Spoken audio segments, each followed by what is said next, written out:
అందరికీ నమస్కారం. నా పేరు తోడేటి సందీపేశ్వర్. యువజన కాంగ్రెస్ రాష్ట్ర ఉపాధ్యక్షుడిగా పనిచేస్తున్నాను, అలాగే న్యాయవాదిగా కూడా పనిచేస్తున్నాను.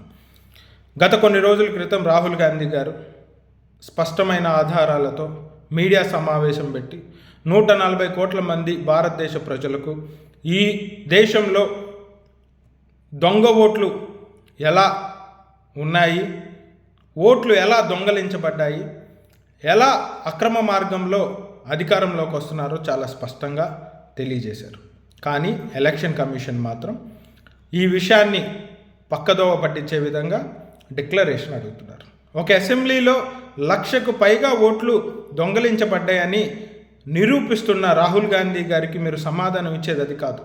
మీరు ఒకవేళ నిరూపించుకోవాలి అనుకుంటే రాహుల్ గాంధీ గారు చెప్పిన విషయాలు తప్పు అని చెప్పాలి తప్పితే తప్పించుకునే ప్రయత్నం చేయకూడదు. ఈ సందర్భంలో దేశ ప్రజలందరూ గమనిస్తున్నారు. మేము లైన్లో క్యూల్లో నించొని ఓట్లు వేస్తుంటే, మేము మా మనసులో ఒక నాయకుడిని అనుకొని ఓటేస్తుంటే ఎందుకు వేరే వాళ్ళు గెలుస్తున్నారనే అనుమానం కూడా దేశ ప్రజల్లో ఉంది. దీన్ని మీరు ఎలక్షన్ కమిషన్ చాలా సీరియస్గా తీసుకొని రాహుల్ గాంధీ గారు చెప్పిన విషయాలపై మనసు పెట్టి పనిచేయాలి తప్పితే తప్పుదోవలో ఈ విషయాన్ని తీసుకెళ్లే ప్రయత్నం చేస్తే దేశ ప్రజలు ఊరుకునే పరిస్థితుల్లో లేరు. అలాగే సోషల్ మీడియాలో కొంతమంది సూట్లు వేసుకొని వచ్చి వాళ్ళ తెలివితేటలతో ఈ విషయాన్ని తక్కువ చేయాలని, ఈ విషయాన్ని తప్పుదారి పట్టించాలనే ప్రయత్నం చేస్తున్నారు.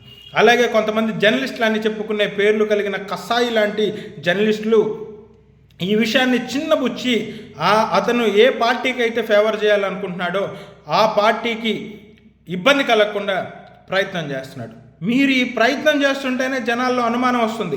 ఎందుకు ఇంత కష్టపడి ఒక నిజాన్ని దాచడానికి వీళ్ళ తెలివితేటలు వాడుతున్నారని భారతదేశ ప్రజలు మీ వైపు చూస్తున్నారు.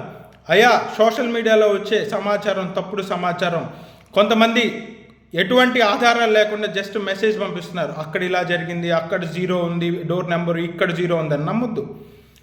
ఆధారాలు లేని విషయాల్ని నమ్మొద్దు. ఆధారాలతో పెట్టిన రాహుల్ గాంధీ దేశ ప్రజలు నమ్ముతున్నారు. కొంతమంది ఎవరైనా నమ్ముతున్నా కూడా భవిష్యత్తులో వారు ఓటు ఎక్కడ మిస్యూజ్ అవుతుందో గ్రహించుకునే రోజు త్వరలో ఉంది.